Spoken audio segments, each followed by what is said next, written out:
Welcome everyone to Lights of Miiva, episode 49. My name is Sam Leonard, I'll be your GM, and I have some players.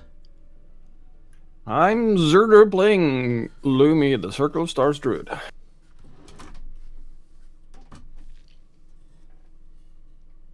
Hi, I am Leopard playing Zari, the giant barbarian. My name is Inter. I'm playing Cryer, the fast monk. And I'm Ashes, and I play Eberkeith, the wizard who knows things. So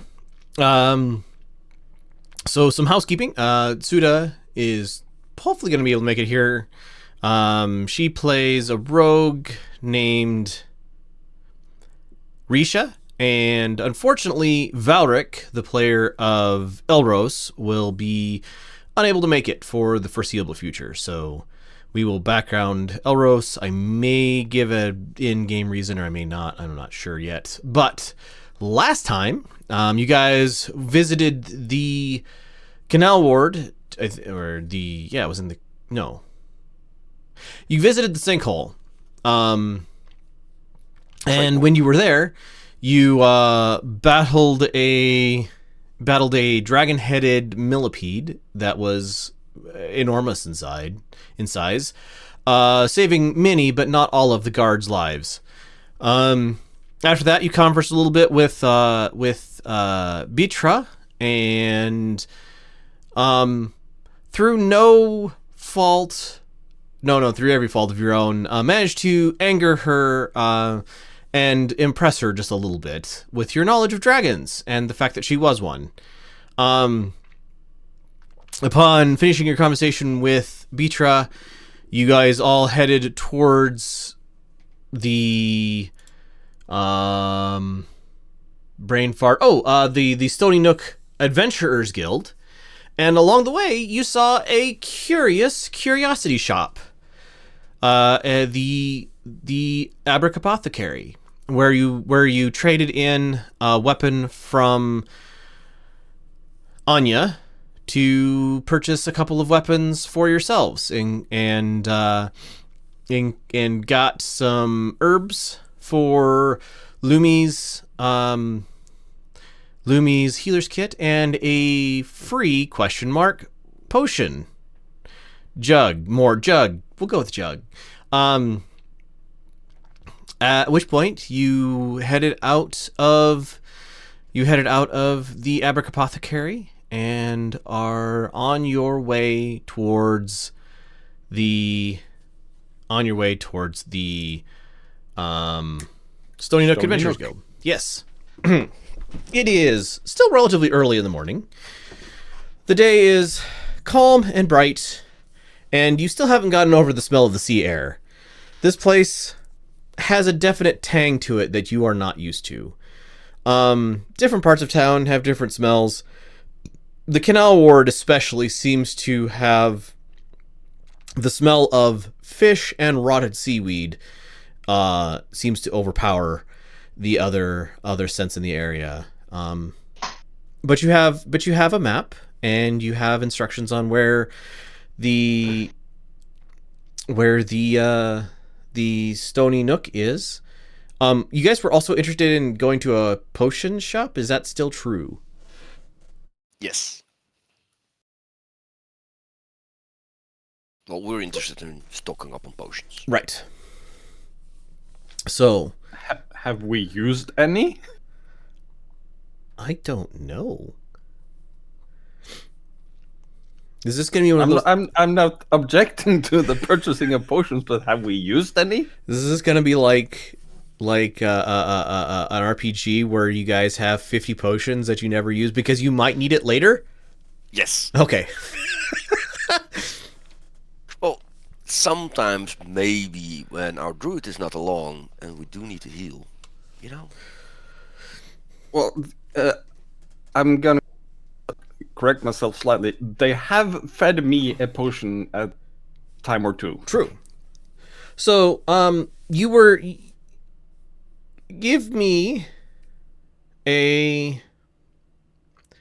It's not Streetwise anymore. Somebody give me What would be a good research skill for fighting a potion shop? Investigation? Yeah, investigation. Not me. I will make that Oh, one instead. jeez. It is, in fact, a natural 20. So 26. Okay. So, after a couple of quick questions, Iberkeet, you get the name of a shop that not only do they sell potions, in fact, the proprietess, yes, of the shop is among the best potion crafters in town.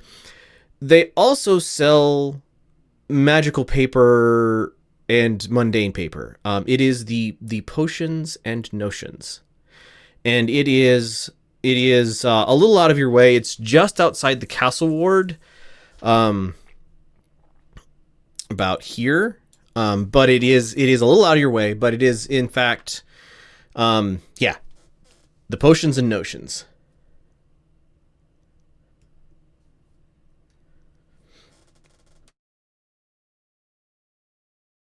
Let's go there.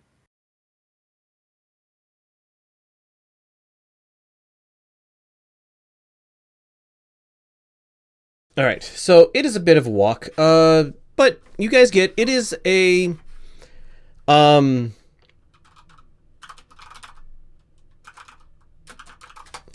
it's a squat building. It's got a storefront, a pretty obvious storefront on the ground floor. The windows look like it's probably probably got a residence on the floor above. A large smokestack in the back of the building lets out a smoke that is full of like, if you hold down Alt, you can move the thing anywhere in the square. There you go. It lets out a perfumed, like, it's herby and cinnamon and mace and nutmeg smell. And there's just little flicks of spark or light raising up out of the chimney. And as you... Okay, hold on. There we go. As you enter the place, you see a short, elderly goblin woman. Okay, short was implied. Goblin woman. She has about the longest ears you have ever seen, and she is taking a glass, like a little glass ampule, like you might have a potion, and she is very carefully sealing the lid. It's the cork lid with wax. And not only is she like sealing the edge where the wax meets the thing, but she's also sealing over top of the wax. And as you guys come in, that one. Sorry, I have these NPCs in my head, but I forgot to actually generate names for them. She goes, oh, welcome to Potions and Notions. How may I help you?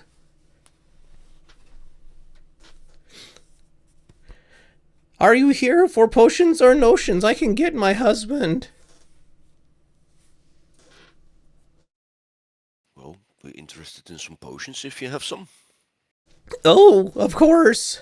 What kind of potions would you like? The healing kind. Oh, yes, of course. I have all levels of healing potion known to person. She reaches, she very carefully sets the ampule down in a little stand. It is the potion, it is itself a like swirling green liquid that never seems to still. And she then reaches underneath her thing and pulls out an ampule stand, for lacking a better word. And there's a slight tink of glassware as she sets it on the counter. You see various colors. They're all the same size, but they're various colors of deep to light red potions. She's like, the lighter ones are lesser healing, and then as they get darker, they go up in potency. What would you like? There's at least a dozen different potions or healing potions on the stand. Do you have what does it cost for a greater healing? Okay, the healing potion. I don't remember as GM because I am bad at things. Yeah, I looked it up, but I don't see. So greater healing is the second level. So, greater healing potion usually runs you about 200 brass. But if you buy them in bulk, I can give you a discount. The army has been buying many of them though, so I only have 3 left. I'll put down for hooking one on my belt for an emergency.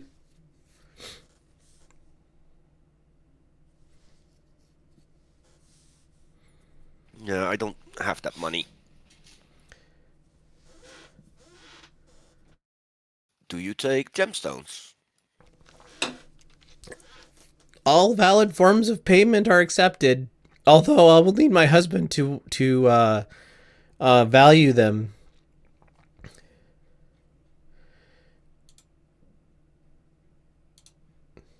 Hold, please. Well, I have some gemstones then to value. Zion! Where are you at? She reaches underneath the counter, pops the cork off a potion, and takes a deep breath and yells very loudly, "Zion, I need you down here!" Shoot. It's a thing that can make loud noises. It's a cantrip. Megaphone? No. Oh, the clerical will do anything.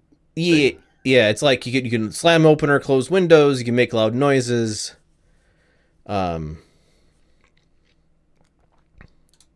Shoot. Thaumaturgy. That's the one. Thank you. He'll be, and like she yells, "He'll be," and then she like takes another gulp of air and like refocuses and says, "He'll be just a moment. He's kind of deaf sometimes." I wonder why. She just gives you the most innocent look that you have ever seen on a goblin's face. What's your name, by the way? I am Cryo.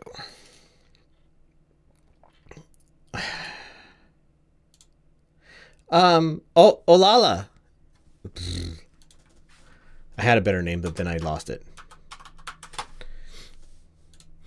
Nice to meet you, Cryer. And the hunched over form of a very elderly goblin comes caning down from behind. Like you can hear him on footsteps as the cane goes thunk, thunk, thunk. He has a pair of glasses on, and he has the shortest ears you have ever seen on a goblin. But his ears seem to be growing fur out of the ear holes. And he goes, yes, dear. What? Oh, we have customers. Are they here for some notions?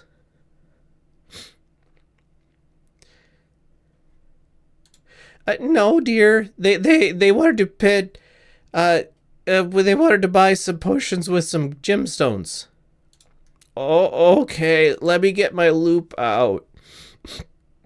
And he thumps his way back into the back room. He's maybe 3 feet tall, hunched over. Oh, he'll be just a minute. How are all of you? Are you having a good day? Were you here when the earthquake happened? Yes, we were in a meeting as the earthquake happened. Oh, gemstones and meetings. You must be very important. No, Hurry!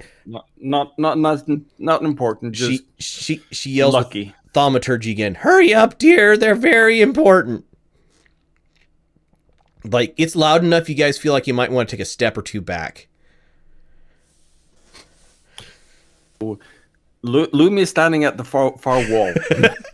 So this place smells mostly of paper. The actual like main part of the shop in front of the like where she is seated is like there's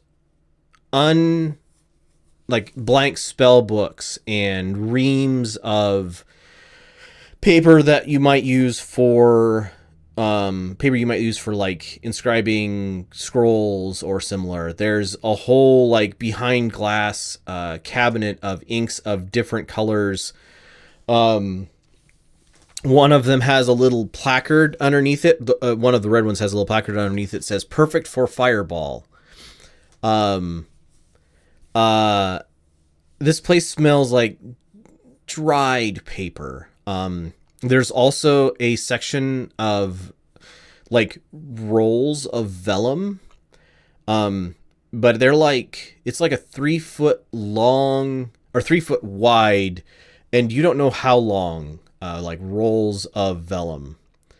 But it's the vellum itself is very almost rice paper thin, and the roll is probably 3 inches in diameter. And in one corner of the store, there are a bunch of little 3x5 cards that have very elaborately painted woodcut or very elaborately painted scenes on them. And it's just a moment, and Zayan comes back in with a jeweler's loop the size of his fist, which isn't terribly big for a jeweler's loop, but considering his size, it's very large. And he, like, with some effort, crawls up. With some effort, he crawls up behind the counter, which is like 4 foot tall, like a normal person size counter. Kind of huffs as he pulls a stool over, sits down on it, and goes, oh shoot, lost the voice. So what gemstones do you have? I have a bag with gemstones. I don't know which they are. Worth 600. I mean, and then I have a bag with gemstones that are already missing some. You said the bag is worth 600, or the gemstones are worth 600? The bag of gemstones worth 600. So I guess it's the gemstones in the bag. Right. So you put the bag of gemstones, the 600 bag, on the counter. And he starts digging through and goes, "Oh, this is a very nice cat's eye," and sets it there. And couple more comments. Whenever he looks, go ahead. Lumi is paying attention for any opals. No, there are no opals in this. You guys would have already pulled them out. Yeah, I think we asked that already when we found it. Yeah. Just always when gems are involved. Yes. Looking for opals. But he's like, this'll pay for one greater healing potion. Maybe a little bit extra for a couple of common potions.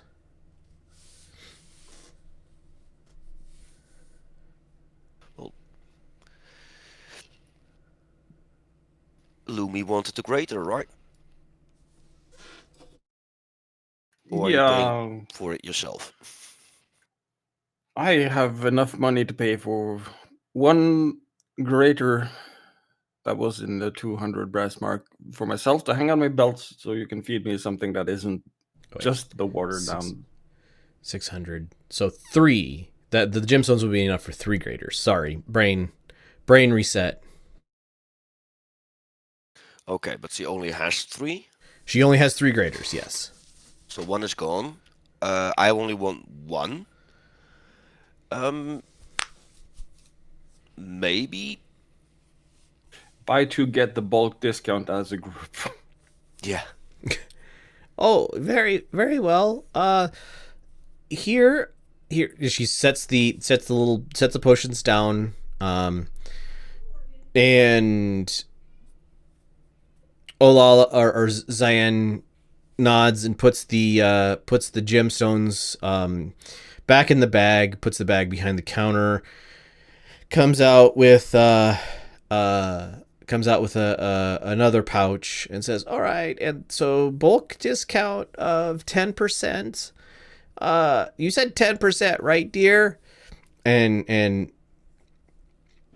she kind of rolls her eyes and goes, "Yeah, yes, that'll be fine." And so he counts out 60 brass and puts it onto the counter. And he says, I don't suppose I could interest any of you in my postcards." And he hops down off the counter and leaves the loop on the counter, and then like canes his way, thumping over to the little section. I had them painted especially myself. I mean, I didn't paint them myself, but I had them painted especially.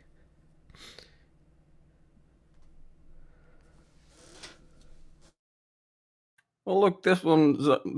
I think Amari might like this one, sorry. And he points at one in particular.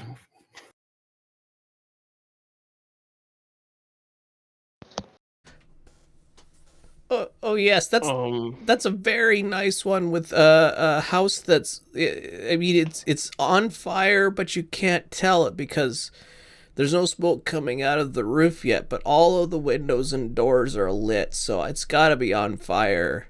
But the snow is nice.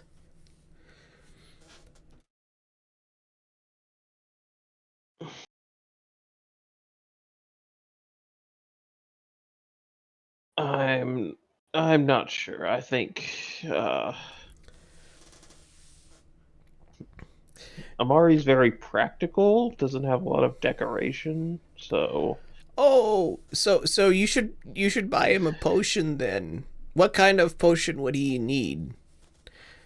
Dear, what kind of potions would you get for a lover? A love potion, you say? I think I have one of those. That seems redundant. There's Lumi will grab 2 postcards. One with a peaceful motif and one with a more warlike, slightly more chaotic motif. And we'll pay for them. And how much are those? Oh, those are a brass each.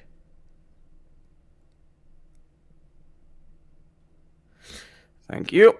And Lumi will plot outside, sit down, and start penning 2 postcards. One to the receptionists at the Haifa Adventurers Guild, and one for the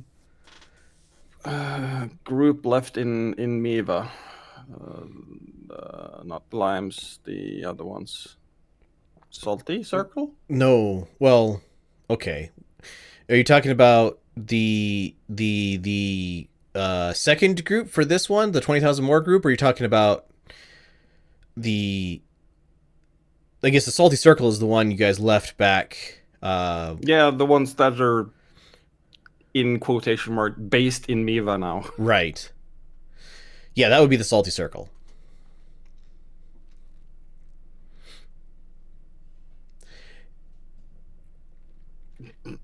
Lumi's just scribbling away at them. And I'll ask both of them. I've seen somebody writing in a journal, and then just a magic ink pot appears with a quill in it. Do you have something like that?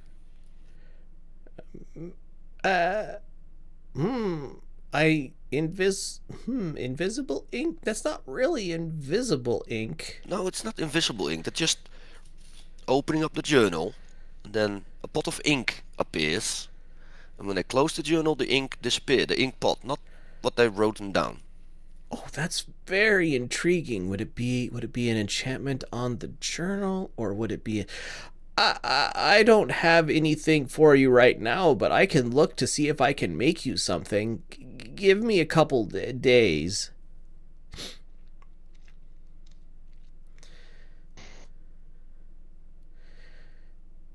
We need to spend more money here. I only spent 200 of the 600.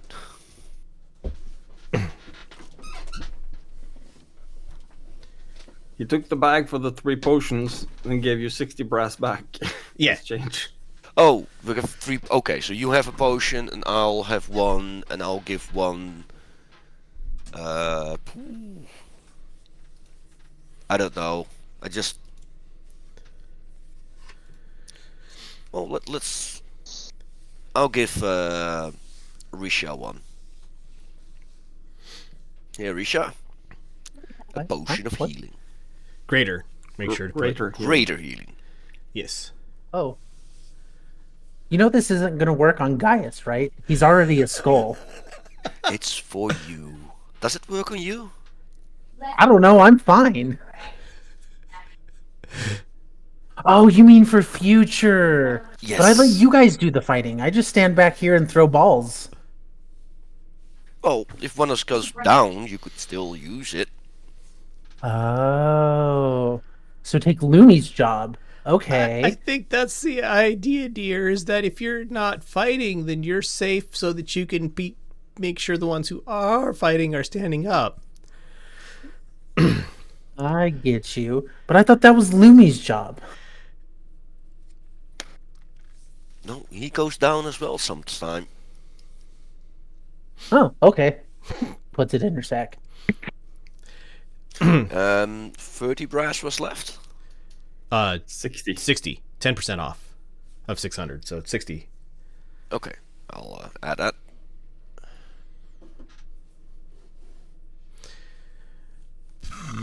If you ever need anything else, just let us know.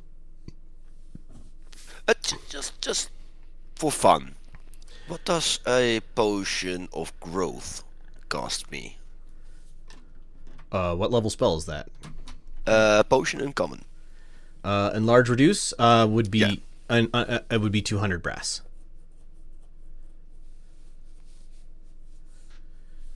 Nah, it's not worth it. She takes the minuscule vial and puts it back down. Okay, well, if you don't want it, I'll keep it here for later.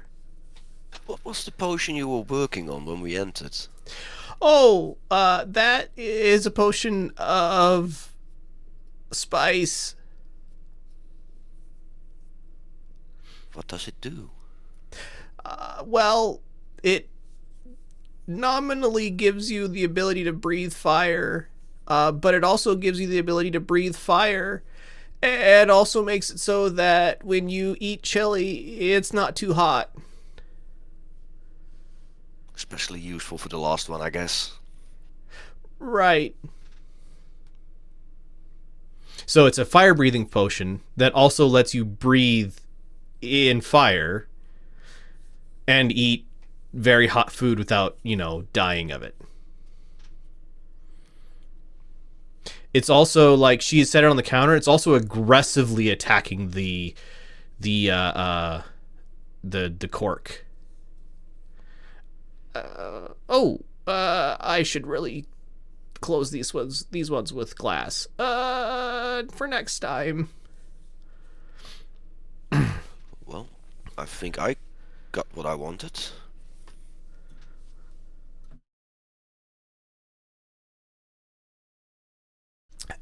Oh, all right. See you around.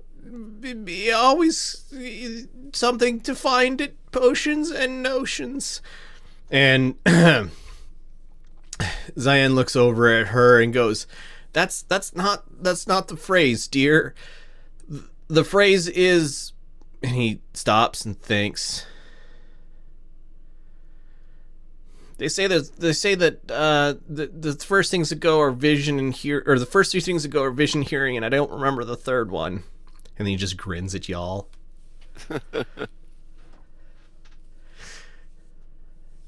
As you head out, they fall into like a long married couple bickering, but it's in Goblin. And unless you speak Goblin, you have no idea what they're saying. It's all gobbledygook. No, let's go to... It's gobbledygook. Let's go to the Stony Nook. The Stony Nook is in the northern part of the North Ward, near... it's actually relatively near to the north-southwest East Gate. It is right there. It is a much larger building than the Blue Rock Adventurers Guild was. It takes up like an entire city block. And by takes up, I mean like it's tight to buildings on each side, and the facade basically is directly off of the street. The second floor actually overhangs the first floor a little bit. And as you come to the very wide double doors, if you look up, you can see murder holes in the ceiling above the ceiling above where the door is.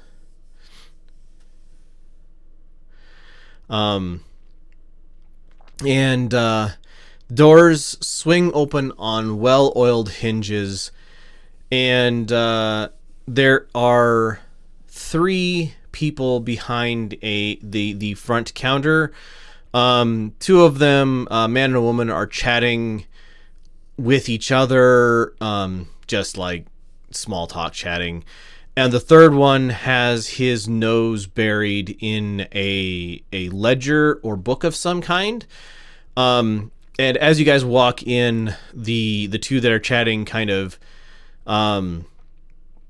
stop, look over at you. The guy kind of has a curious expression on his face seeing the group of you come in. The gal has a very neutral expression. And the one who was reading the ledger, it just seems engrossed by the ledger reading. The guy who looked at you goes, so this is the Stony Nook Adventurers Guild.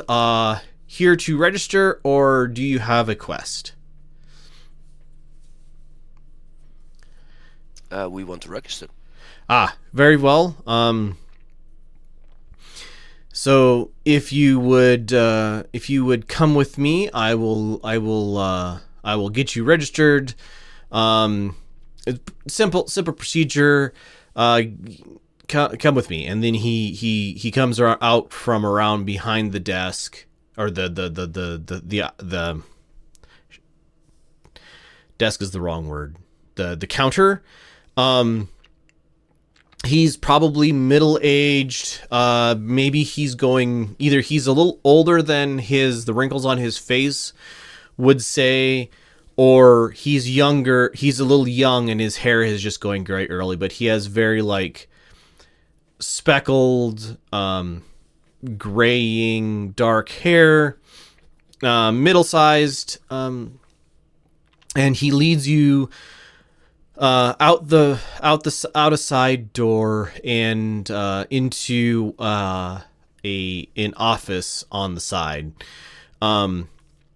The office has several tables set up, and a desk. And he goes, "All of you are together then? Newly formed adventurers, or are you experienced?"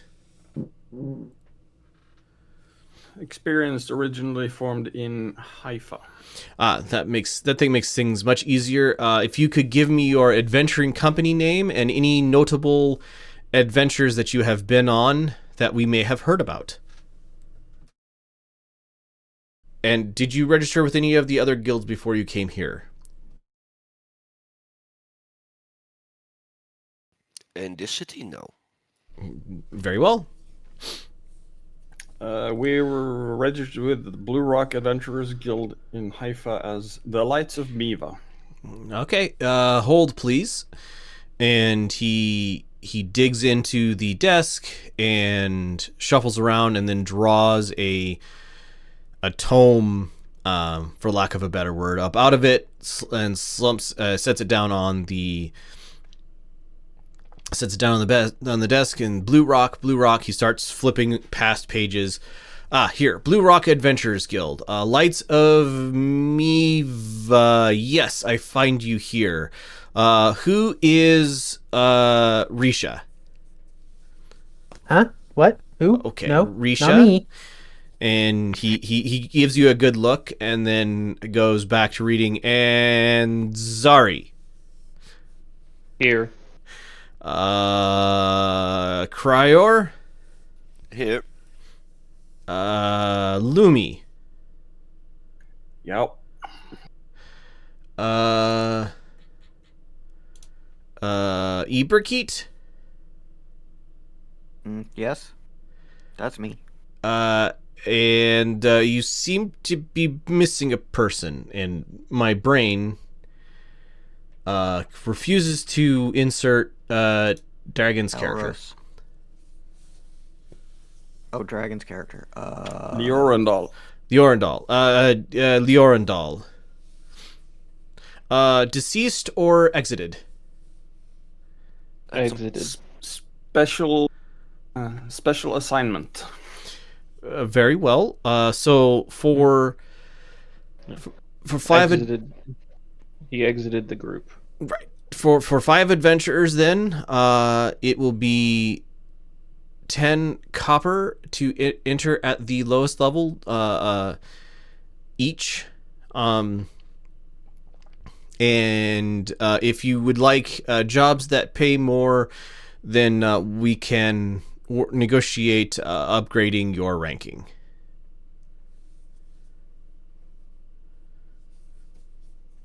Well, the city might need adventurers. Didn't you guys get a letter? Yeah, we got the letter. I think. I'm not sure who that's the letter. Zari has it. Zari hands over the letter. Okay. Now GM is being bad brained.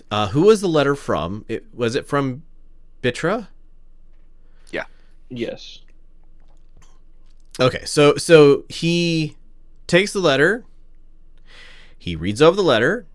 He flips to a new page in the book, or no, he draws out a new book, flips open to a new page, and scribes onto it. Lights of Miiva rank. What ranking system would they use? So rank Sapphire. And he closes the letter into the book and says, with this, the registration fee is waived. Thank you for joining our guild. It's good to have you. If you would like, we have lists of jobs out in the main lobby area. Of course, you have access at your rank to any portion of the guild. I can have somebody help lead you around if you would like.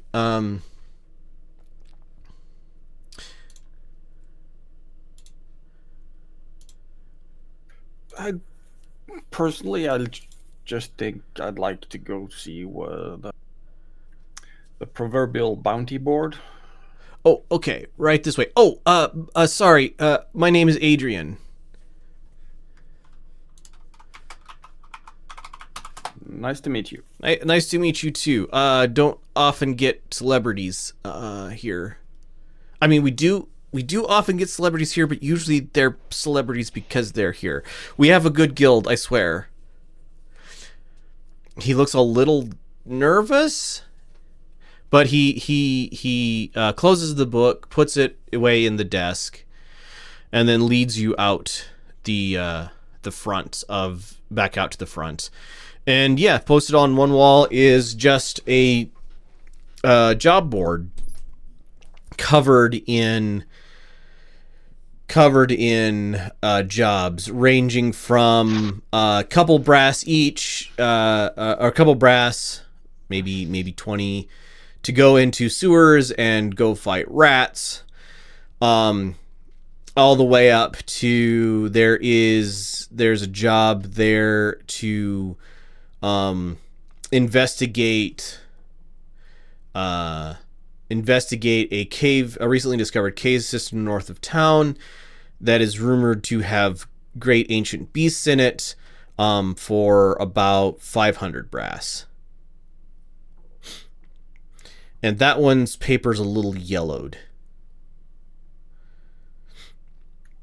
How old is this one? And I point at that job.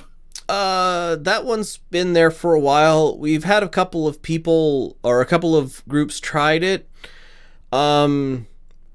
It generally hasn't gone well. So it's still valid. We still have the fee. The person who opened it hasn't closed it. So it's still open. It's been a couple years though. Recently discovered a couple of years ago. Yep. When it was posted, it was recent. I don't make the jobs, man. No, I get it. It's Any more info about the job?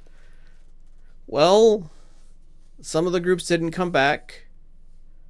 One of them came back telling of horror stories. Cycle like getting lost in a cave, not understanding what happened, and eventually coming back out of the cave with the vague feeling of dread and a party member missing.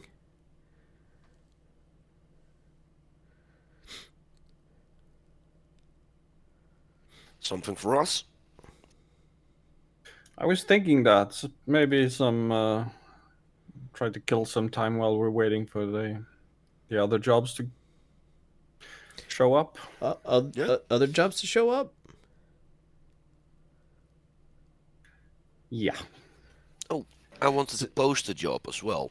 Oh, okay. You have to post the bounty with the job, but I can take that as well.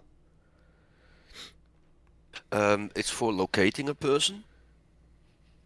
And that's it. Okay, just finding where they're at? Yeah, maybe finding a little bit more about the daily routine. And he goes back behind the desk and confers with the gal there and goes, are they dangerous or just lost or just hiding? I think not the dangerous, but maybe lost, maybe hiding, and probably seeking for adventure. So she might already be past here. She might already have been past here. Okay, do you have a description? And And- I describe Tiasa. And you give the name. Yeah.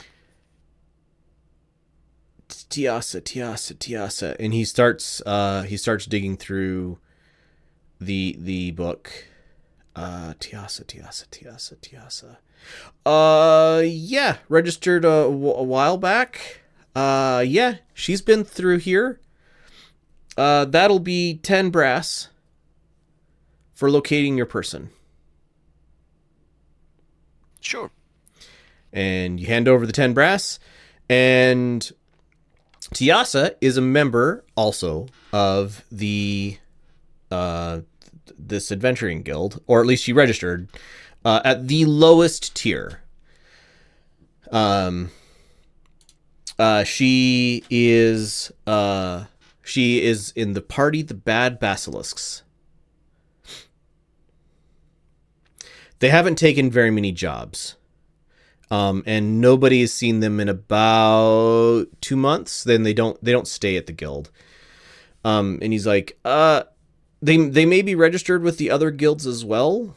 A lot of people register at more than one guild. It's not illegal, but it is frowned upon if you try to take the same job for multiple guilds. We do talk with each other, so They don't have a pending task at this point.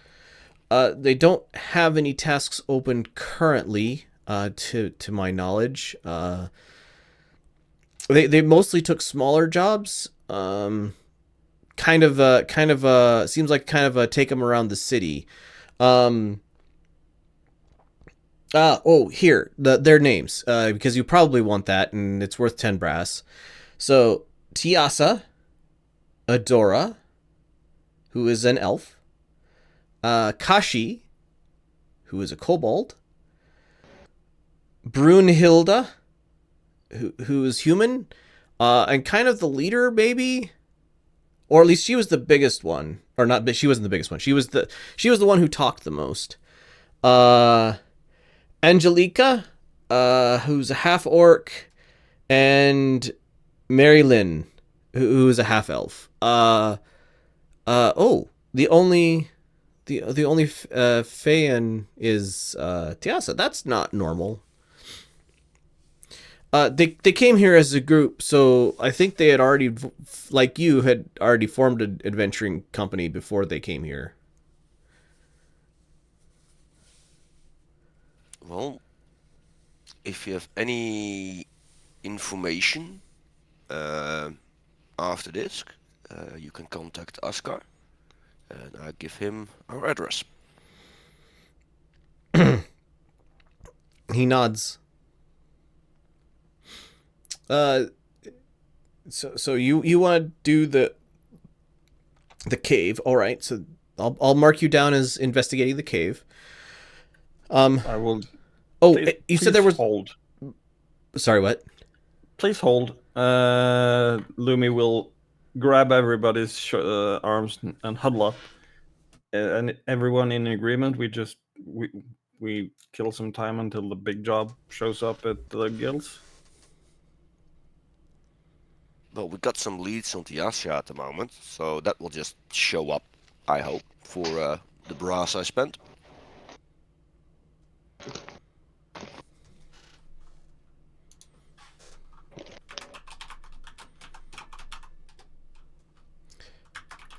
Any objections from the others? Nope, no objection. None here.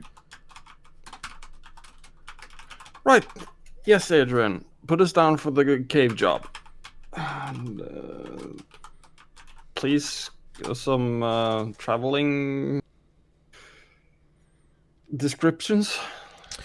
Oh yeah, we have a map. You can't let you take the map in case you don't come back. But you can feel free to copy it and he digs out a map. It's probably a good 2 days north of town. It's well within the general like control of the city. It's within farms, but it's within the where you would expect like army patrols to go, right? And he's like, yeah, here you go. Yeah, if you go in the other room, there's some scribing tools you can use to copy the map to. But I do need that back. I just grab a loose sheet of paper, with a questioning look at him, pull out my own scribing tools, and comment, "Don't usually do land maps, but I'll give it a go." Give me your cartographer tools. I'm gonna assist. With advantage.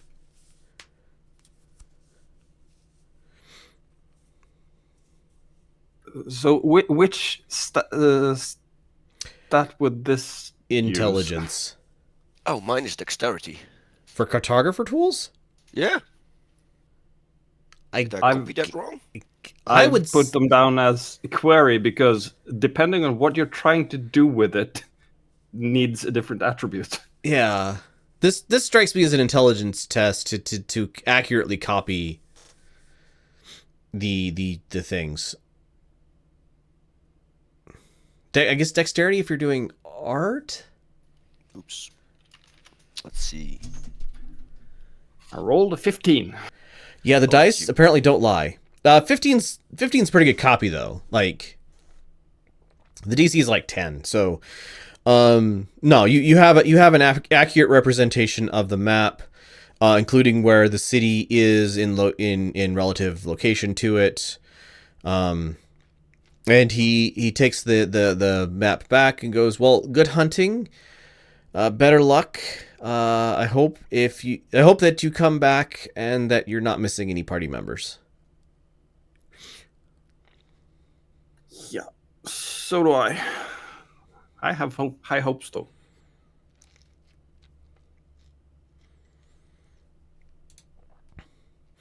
Right, onwards. Do we need food or rations or anything? Sorry. I think for now.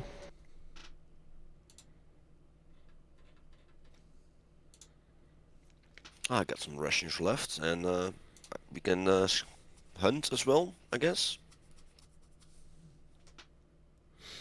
There's not likely to be much hunting, or at least you're likely to shoot farm animals more than wild animals. Gathering then? There might be some, like this is like farmland, like densely farmed land. Well, I got some rations still left. So. Okay. Speaking of, I've got these. I haven't had a feeling for them lately, and I pull out 5 rations from my pack, hold them out. Oh, is Adrian still here? Yes, he's back behind the desk, looking very attentive since you guys are still around. I walk up to him and ask, would it be too much trouble to ask, who was the last group to take on this mission that came back? The last group to take this mission on would have been the Broken Arrows. They're not in. Are they? They're Still around? I mean, they still do some adventures. Yes, they're not in the building right now, to my knowledge. I can put in. I can. If I see them, I can put. I can have them contact you. Yes, Might- that would. Might be a day or two till they come back in. They're mostly taking easier jobs now. Okay. Yeah, I would like to ask them some questions about what they saw, if they can answer them. Adrian nods. So, yeah, put a message down for when they come back, and like have them come to our address. Okay, I can do that. They might be more likely to come if you pay them a few brass. I hand him 10 brass, and it's like, the quest is give information. I think they can handle that. He nods. All right, I will put it down as a special quest for them alone. Thank you for your business. It seems very much more mercantile than the Blue Rock was. It does seem that way. But I guess big city like this gotta make it somehow. Right. Here's Zari, do with them what you will, and Lumi will shove 5 rations in your arms. Well, Okay.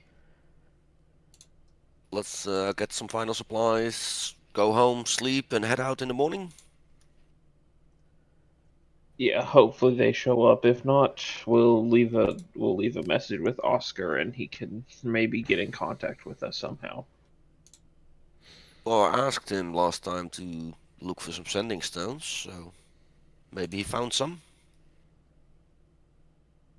Maybe.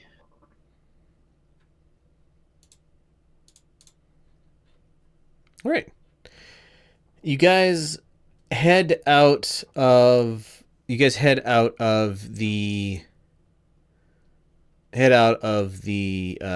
guild, back into the street. Could I have everybody make me a perception check, please?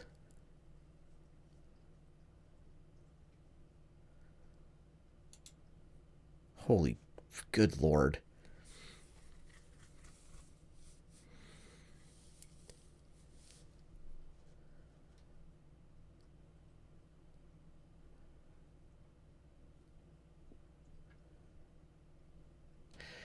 All right, so Cryor.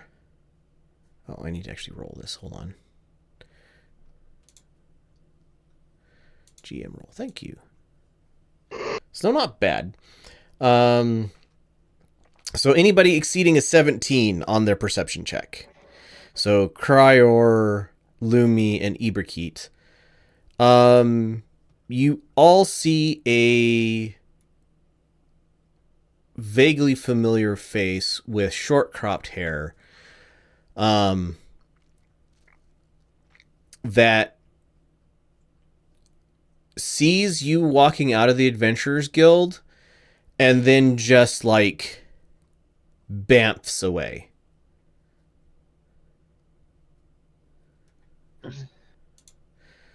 With the 30, you are quite sure that was Tiasa.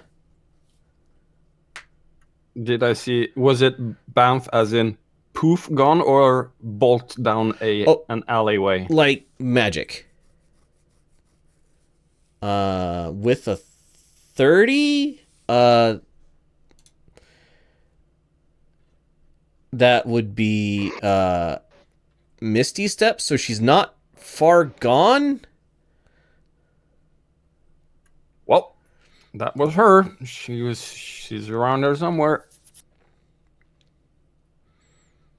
And I will start looking in directions to see if I can see the form running, to see which direction she went. I'll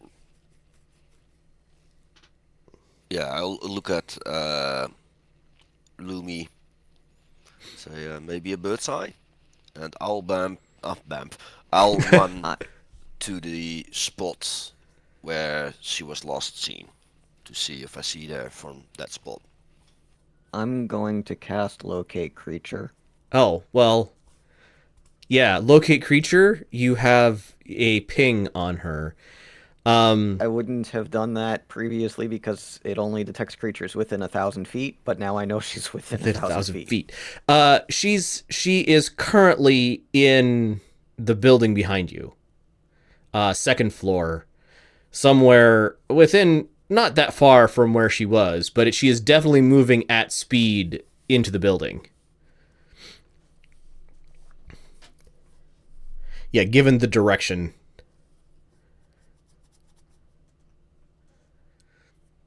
Like, was the building behind us since we just exited the Adventurers Guild? Correct. She bounced in there. I'll go fly check to see if there are any back doors to this place, and whoop, I go into owl form. Okay. Regular sized owl, so I don't panic people. Not a giant owl. And I go hover around the rear of the building. Okay. Like hover as in make small gliding loops.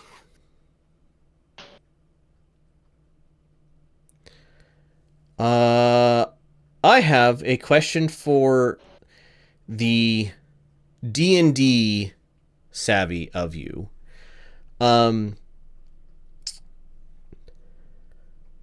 So in locate creature, it says if the creature you described is named in a different form, such as being on the effects of a polymorph spell, is it talking about the spell polymorph, or would alter self be good enough? Because alter self is changing the shape of the person. Yeah, if it completely changes the creature's form and is transmutation ghoul, then yeah. So alter self is there If it it's is. not transmutation, it would be more of a case by case basis. Yeah, but so it is transmutation. Yeah. Second level spell. You assume a different form. When you cast a spell, choose one of the following options. Aquatic adaptation, change appearance would be the so change height, weight, facial features, sound of your voice, hair length, coloration, distinguishing characteristics, if any. Yeah, I would think the change appearance function of alter self would cut that, yeah. Okay, so here's what happens. So Lumi, you head around and fly over the back of the building. Is Biter going with? Would you have sent Biter with? To help Jawbreaker? scout. Jawbreaker, yeah. I don't know why you had the wrong name. Yes, Jawbreaker. I'm gonna keep Jawbreaker with you. I'd probably have sent him around to look in windows to like get eyes on her. Okay. If there are windows that look in on wherever in the building she is.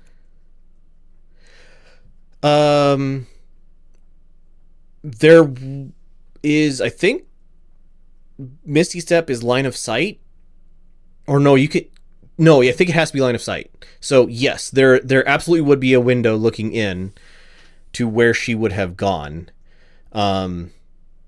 It's barred, so you can't. Jawbreaker can't just fly in, but Jawbreaker gets advantage on perception checks with due to sight. So give me Jawbreaker's perception. And okay, so Lumi goes around the back. There are absolutely doors on the backside of this building. There are not doors on the sides because there are buildings on the sides. With a 10.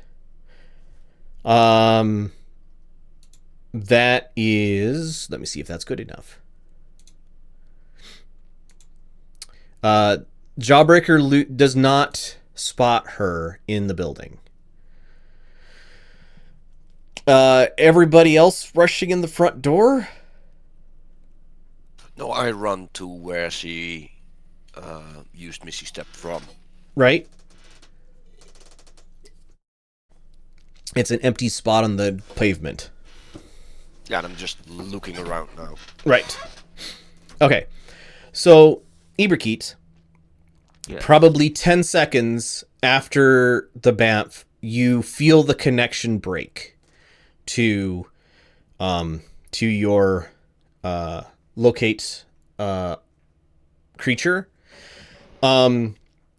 She was somewhere on the second floor near the middle of the building. Give me an Arcana check, please. Arcana. I want your spell to have a chance to hold on. Do you have inspiration? Yes. I don't say. Oh, you don't have to use it. Okay, so with the 13,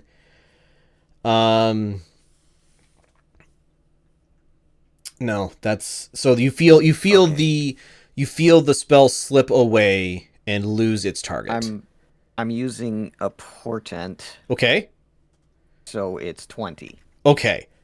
You feel the spell slipping away, and then you feel it grip a hold of something a little more sure than just her exterior form. Feels familiar somehow. To you, like a Death? chill breath or somebody walking across your grave. Okay. But Wow. she's currently on the second floor, and she is currently heading down a set of stairs.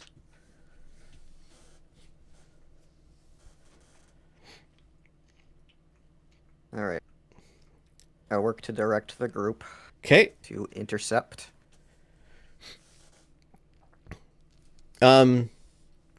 So y'all head into the building.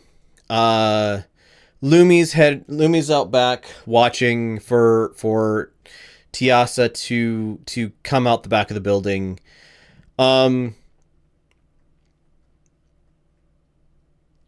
Iberkeet, you see a man of medium build, red hair, longer ears, tusk on the lower jaw, and there's a little glowing light coming from underneath their shirt, as if a lit candle is there. And they are walking past you, as if completely like not paying any attention to you at all. But your tracking spell is absolutely tracking directly to them. All right, there she is.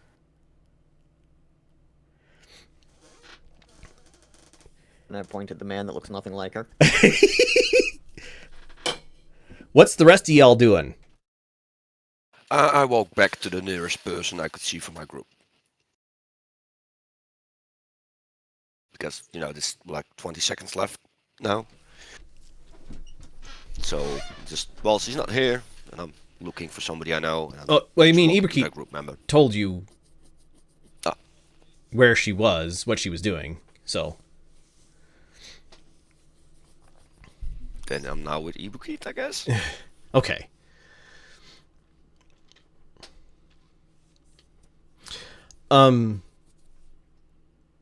So when you say there she is, the man stops and give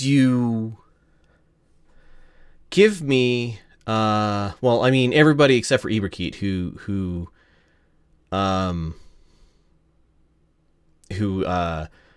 knows for certain. Everybody give me an insight check, please.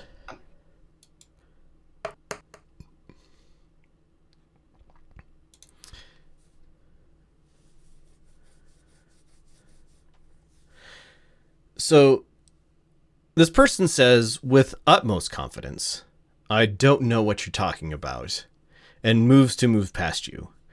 I mean, they're believable, but persuasion is not magic, and you guys know Iberkeet. I trust my party member better than a random stranger. Right. So they're convincing, but it's not enough. But they're moving to move past you out the front door. Well, I'm going to dispel magic. oh, that works as well. Otherwise, I would say, well, if you could just stay a little bit for answering a couple of questions, and that is then dispel magic happens. yeah, dispel magic happens, and that is more than enough to dispel all herself. And you guys see Tiasa, dirty, a little worse for wear, wearing different clothing than you last saw her. And she's like, hi.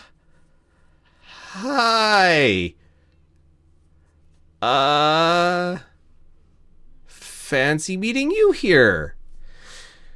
Why you run away from us? We're friends. Give me a persuasion or deception. I'll let you. Are you lying? I'm not lying. Fair enough. Oh, that's That's not persuasion.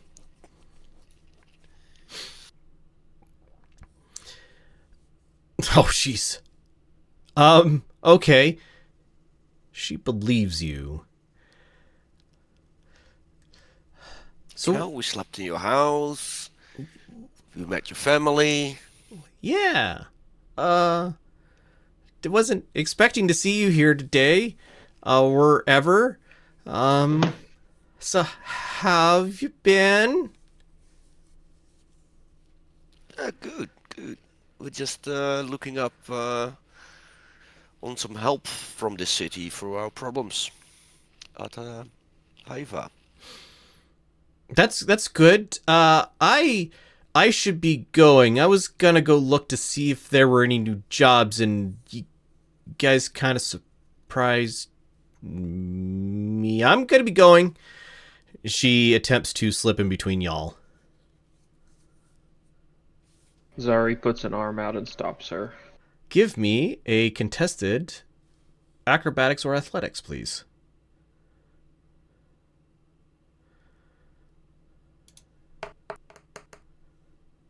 Holy buckets. I'm the actor, so I win? Question mark?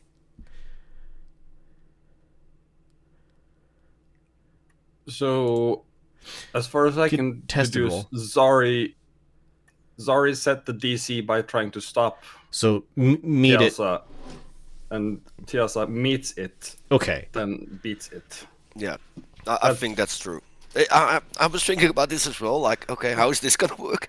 But I Right. think that's right. So she slips dexterously under your arm, Zari, and is past you about 5 feet down the hallway. Please, we just want to talk. We're not here to take you back. Are you sure? Because I've had to duck like 8 groups. Pretty much anytime I recognize somebody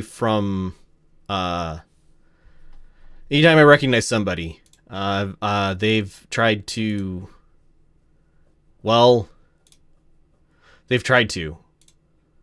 Tiasa, you know us. We want what's best for you. We just want to talk. We know that you needed to get away from your father and be out on your own. We just want to make sure you're okay. You left you left suddenly, and you left without telling anyone, and that's rather worrisome. Especially after you promised us that you weren't going to, leave immediately.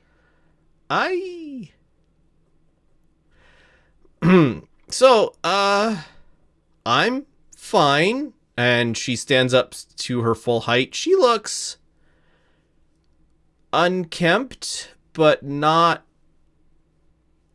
starving, if that makes sense. Her hair has been chopped unceremoniously short and is in like twin braids down her the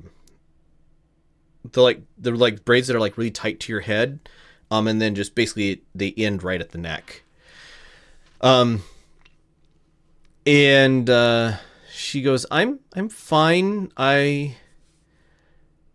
Do you think if I told you to tell my dad to not send more people after me, he would listen? I'm not sure about that, but I just want to make sure that you're okay, that you're safe, that you're with good people, and that you're well taken care of. I do want to see if there are any jobs. I gotta get back to my group. Meet me at the Griffin's Den in the Canal Ward this evening. Okay, we can do that. Thanks. Thanks. And I want to be completely upfront with you. Your father gave us some sort of magical bell of compulsion, and we are not going to use that. That is horrible. That is a horrible item. Frankly, if it wasn't something that we had to possibly give back, I would crush it with my own bare hands. And you do have bare hands. No, that's Lumi. So, Lumi, nothing's happening behind the building. It's been 10-ish minutes. Expanding loops past the 5-minute mark, because if you're running, you're going up through the doors in 5 minutes, unless you're hiding. So I've been probably expanding my loop, so I'm circling most of the block and just hooting once in a while to see if anyone I love come look at your pops baby. out and waves at me. Interrupt this important discussion because cats. Yes. So Tiasa heads up to the board, opens up a small binder of sorts, and takes a couple notes, talks to the front desk person, and then heads out the front door. So Lumi, you see Tiasa walking out the front door about 20 minutes later after the sudden bamf. Initiate aerial following and hooting and screeching. Okay. See if team sees me. Jawbreaker absolutely would know where you're at.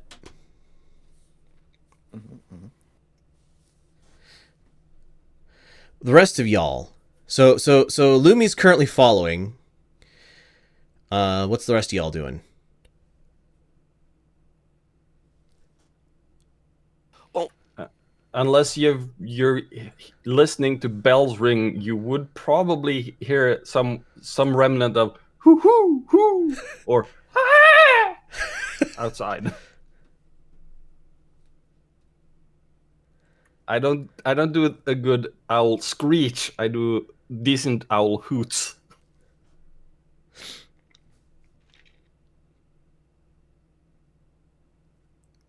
we'll just go back home, I guess. Rest and see her in the evening, and maybe, yeah, Lumi can find out where she lives or something. All right. No way to contact Lumi at this point. Iberkeet, do you send Jawbreaker along with Lumi? Or do you keep him nearby? I'm gonna keep him with me. Okay. So the rest of you head back to your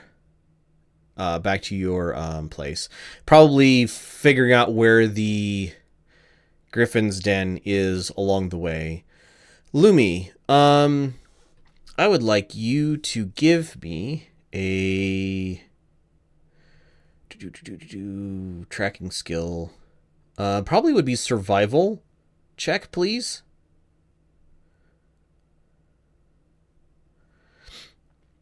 This be stealth. So, you're able to track Tiasa, and she heads into the castle ward from here. You can stay in this form for an hour. 4 hours. 4 hours. Okay. So you have no trouble keeping track of her. She heads into the castle ward. She goes into a couple of places, comes out, heads into a residence, kind of in the edge of the castle ward and the sea ward, but on the castle ward side. And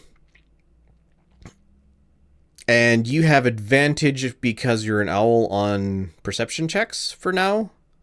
Yep. So give me your perception check, please. 27. What languages do you speak? Sylvan, Celestial, Feyan, and Druidic.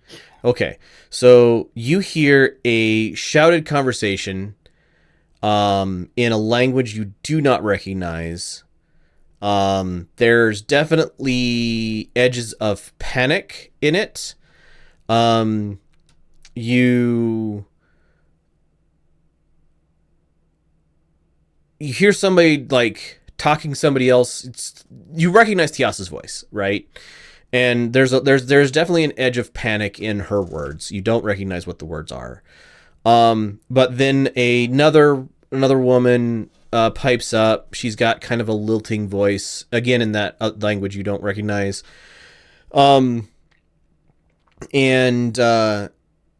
Like it's that definite that like calm down, it'll be okay.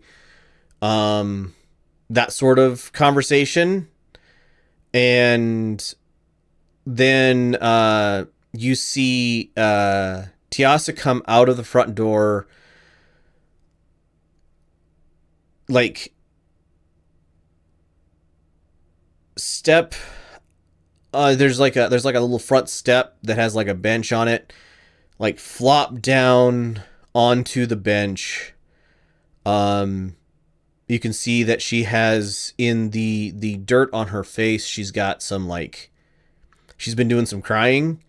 And she like stares off into the like distance and just lets out a scream. You're not sure, like, but this is kind of a primal, like, you're not sure frustration or what, but she just screams.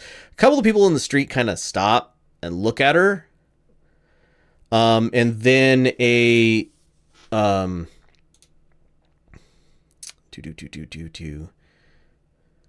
different, no.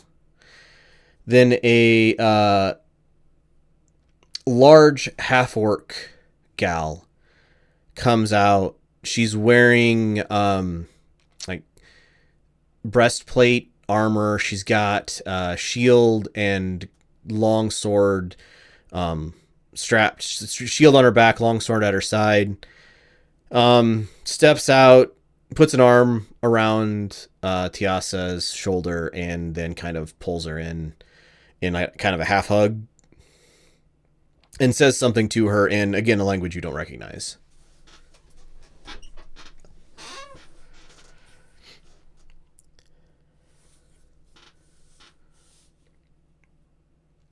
eventually they both head back into the building.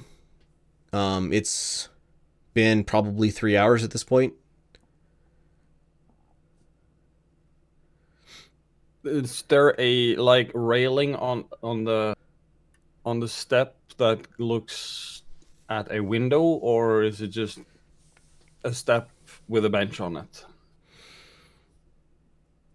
There's no real railing to look in, at least the front door. There's windows. They're covered with like oiled paper. They're not glass. No, this is in the castle ward. They would be glass. So they're glass windows, in the front of this building on multiple levels. But there's not really like a planter or something that's like easy to land on and look in. Then I'm just gonna start gliding towards domicile. Okay. Where Oscar's got us lodgings, because that's the only known reference I have at this point. Right. So within the hour, like the hour you have left, you're able to get back to the domicile. By this point, everybody else is there as well. So y'all see Lumi come walking in the front door, shaking the feathers off of his arms. Oh, jeez. That transformation freaks me out every time.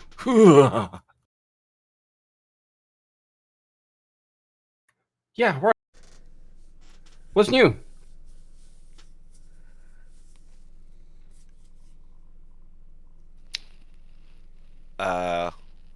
I don't know. We just got here. No Oscar, so we're just a little bit settling in, waiting for the evening. Follow Tiasa through some minor errands at the edge of the castle ward, bordering the canal to seaward. So we know where she lives? Most likely. She was talking to someone or arguing with someone in the house before she came out and really yelled. And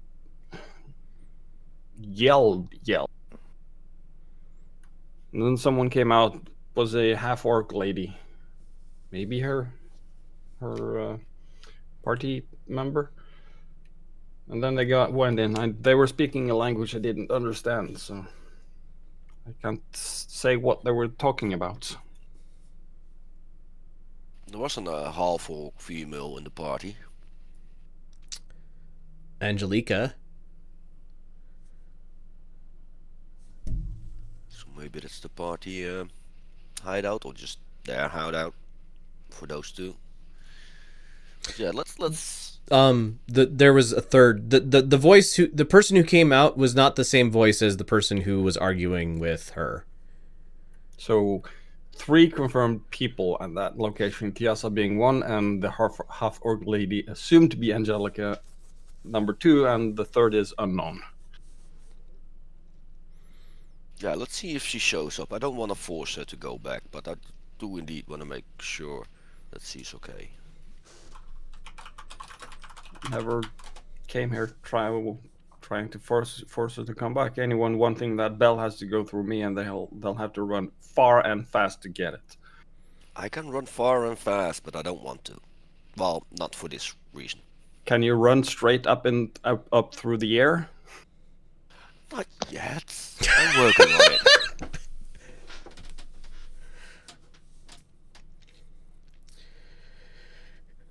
All right, headed towards the. But oh shoot, the Griffin's den for the evening.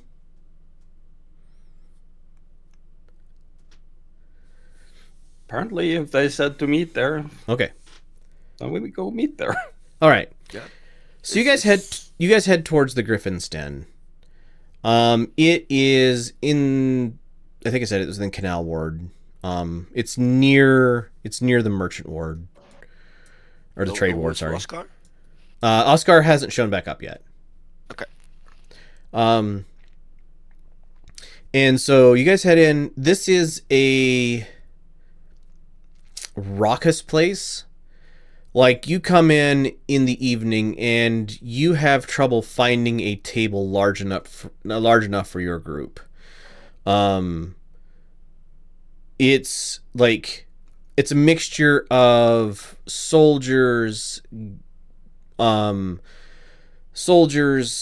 duty and adventurers and city folk. And it's one of those things. They're like, there's a bard up on the little stage they have, who's singing like the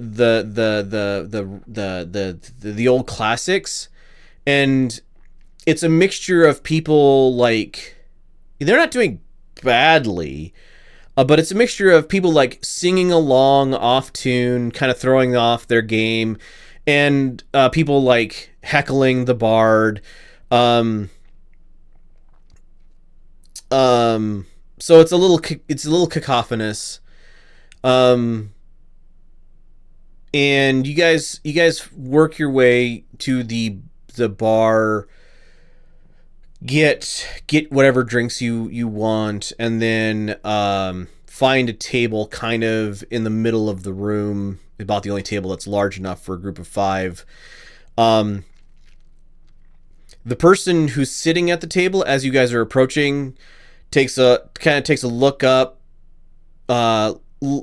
sees Zari, and then whispers something urgent to their friend, and then just them and their friend like leave the table.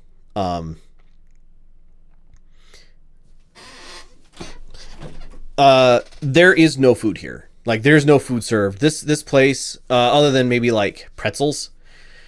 This place is like, there are probably 15 or 20 barmisters and barmaids working the crowds, and they never stop. Either heading back to the bar with orders, or heading out with those orders back to tables. There's 3 barkeeps behind the bar. One of them is doing just orders for tables, while the other 2 are filling orders at the bars themselves. The beer here is tasty, if a bit plain. It's very lightly hopped. Mm-hmm. So it's like a wheat ale. But it's very lightly hopped. It doesn't have very much flavor to it. I think the upper button, maybe. Sorry, Leopard, you're kind of hot mic like Leopard. Yep. They are serving they also take orders for mixed drinks. Like, they apparently, from the looks of the mixed drinks, like, have everything that you might want. So, you see them cut limes and lemons and get peels off of oranges, and like throw like, they're absolutely like a full service bar. You guys sit and get your drinks, and wait, and you're there for it. A time wasn't given, but you're there for at least an hour. And every time a bar mister or maid comes by, you definitely get a sour look if you don't order something new. So they are plying you with, or not plying is not the right word. They're making sure you have plenty to drink. I'll put it that way. And don't waste table space if you don't. Right. That's definitely the impression you're getting. And another hour passes. We should have asked what time. The bard is booed off of the stage. People are throwing like mugs at him, and he flees the stage, ducking but making sure to grab the pouch or the like collection tray at the front of it before he's gone. And with the lack of a bard to lead, you hear some like raucous drinking songs start up kind of randomly, and they'll shoot around the bar, and then a third hour passes.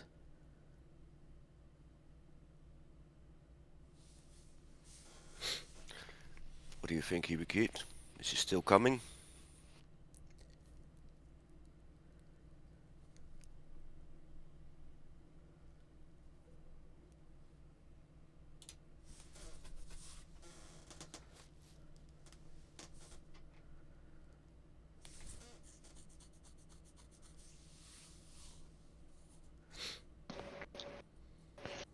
I am not sure.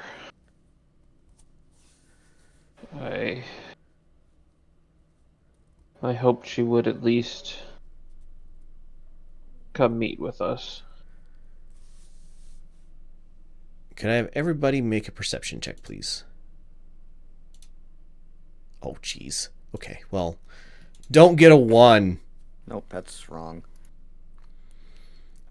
Do we have to, or just wait for Louis? Why do I keep pressing the wrong button? It wasn't a 1. There we go. Okay, well, some of you have low enough perceptions that... So, everybody who got a 5 or higher... No, she would have been higher than a 5. It would have been about an 8. So, everybody with an 8 or higher, notice an elf approaching the table. Everybody who got less than an 8, there is an elf suddenly at your table drinking whatever drink was in front of Iberkeet. Iberkeet, you saw this person. Wait, that's religion. Yeah, I got a 20. Got a 20. Okay. 21 and 20. So Iberkeet and Lumi, you saw her, but you noticed the elf walking, because almost everybody here is Feyan, right? So you cottoned onto the elf walking into the room, acting all sneaky. But you absolutely just track her all the way directly to your table. But she air quote appears at your table, takes Iberkeet's drink and slams it back, and then slams the mug down on the table. Iberkeet, what were you drinking? Something very fruity and sweet, perhaps something that is an exotic fruit that I couldn't get inland. Ah. So she slams this like, oh shoot, I don't have any mixed drink names off the top of my head because I'm bad at this. Is like a tiki drink almost, and then it kind of hits her what she just like slammed down, and she like coughs a little bit, makes an expression, and goes. She kind of like bleary eyes and goes,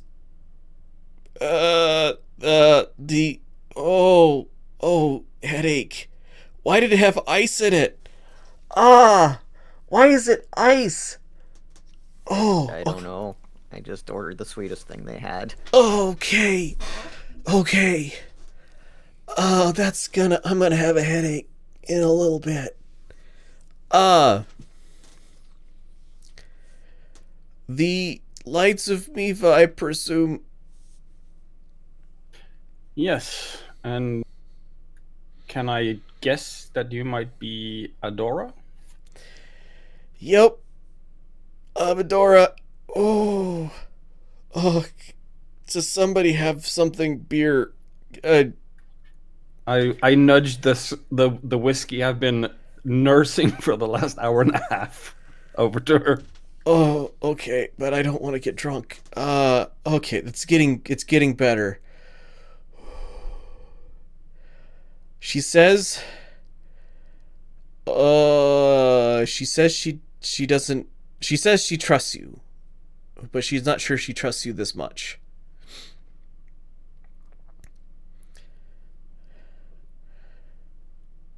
But you stayed here to talk, right? Yeah.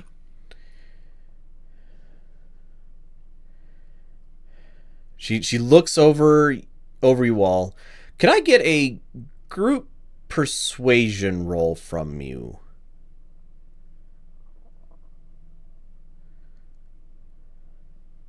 No. Oh, that was terrible. I was about to say somebody better pick up the slack because I'm at a 0 modifier. -1.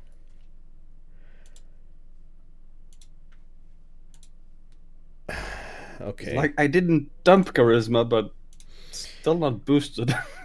You had a really low DC at least. I'm not sure if I trust you. But I think she does.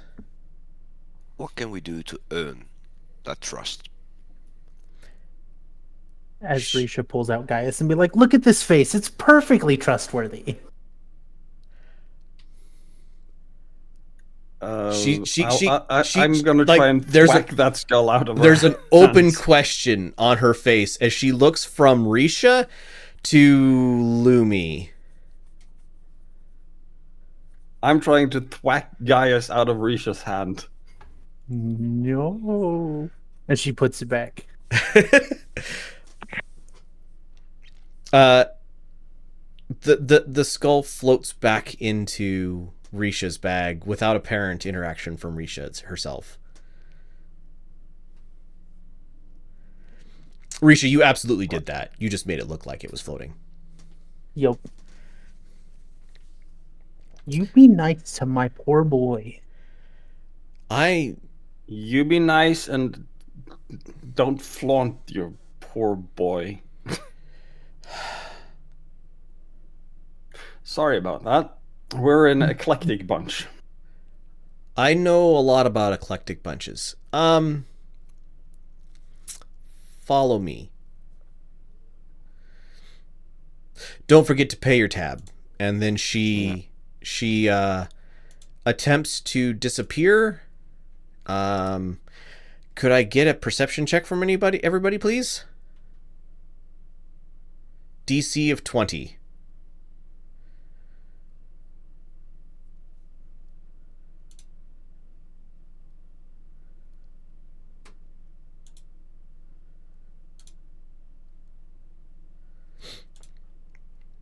So missing 2, 3, 4. Missing No, Lumi's there. Zari. Really low roll. I rolled a 2. So y'all so did Zari. So you all lose track of her in the bar. And then you pick her back up again at the edge of the room as she's standing by the door, kind of leaning casually against it. I'll settle. Just nudge off towards the door. Right. So I will make my way and wave down the first person that can answer me what the debt is for the table. Make my way. The debt is 8 bronze.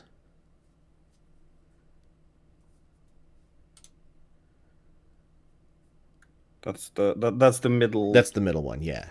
The silver equivalent. Yep. And I drop 10 of them on the table. Thanks for the table. and I mosey on off. The bar mister cleans the cups and the money off the table, and by the time you guys are to the door to meet up with Adora, the table is reoccupied. And there is a kobold climbing up on the table and dancing a jig, which then gets like bunch of people catcalling them. And Adora ducks out the front door. And you guys... Oh, good. We found the Coyote Ugly of Dungeons and Dragons bars. You guys head out after her. And I think I'm going to go ahead and end it there. Just so I can prep myself for what's coming up next. So thank you to my players for playing. Thank you to everybody for watching. It has been great having you here. Bye.